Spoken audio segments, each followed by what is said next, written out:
What firmware/hardware mechanism enables force shutdown?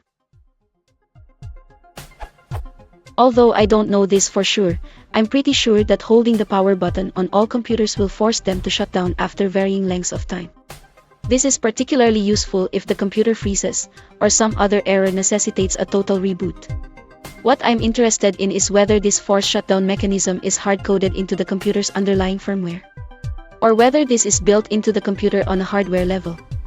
If the mechanism was firmware, then it is logical to assume that a CPU-level error would prevent this mechanism from properly triggering, which leads me to believe this is a hardware function.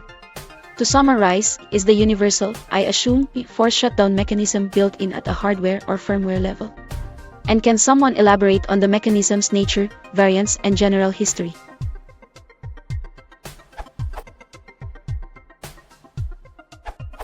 Is the universal force shutdown mechanism built in at a hardware or firmware level? Both the motherboard, hardware, and the BIOS, firmware, are involved in the process. The actual switching of the power, on and off, is done by circuits on the motherboard. The circuits are triggered to change state by a momentary short circuit of 2 points in the circuit. That is done by the front panel push button.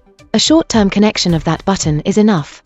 The motherboard circuit also has a second and third function it can do that the BIOS usually is set so that, if the circuit is already on the on state and the momentary contact is kept closed for at least 4 seconds, one of two actions will be carried out. Either the system will shut down right away, like turning off a switch, or the motherboard will enter the sleep state and wait to be reawakened.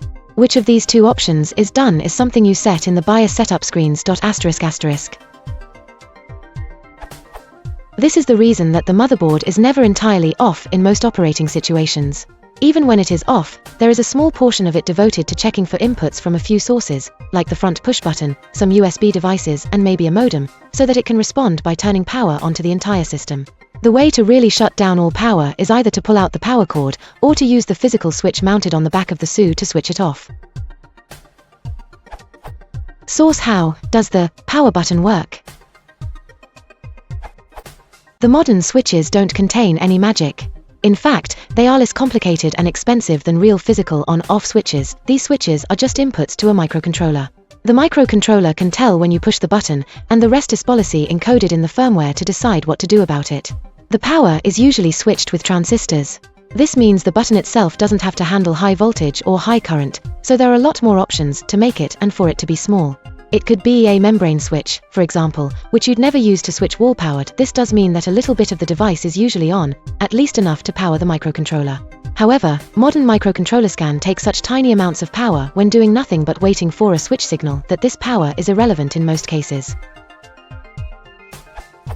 In some cases, the button actually causes the micro to get powered up when pressed, which then turns on some transistors or a relay or something to keep the power on.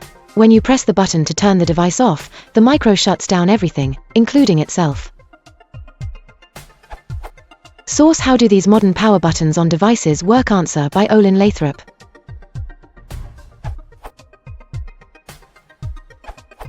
Is the universal, I assume, force shutdown mechanism built in at a hardware or firmware level? Without looking for references, there is a pretty simple logic here. They must work on the hardware level because they work with no CPU in the socket. Sure, the PC won't do all that much then, but you can still technically power it on. If your mainboard has the capability to give you messages, by beeps or a small 2-digit code, you will probably get the bad CPU/no CPU code. You also will be able to power it off with a long press, which is the important part here.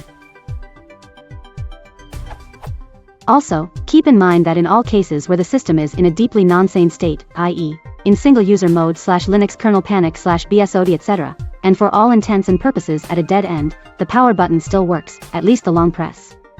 Note that hardware level is a pretty broad term already, i.e., there could easily be anything from a few transistors up to a small dedicated C with a few bits of RAM around, which would keep the values configured by the BIOS, for example on the behavior of the short press, which most people would still call hardware.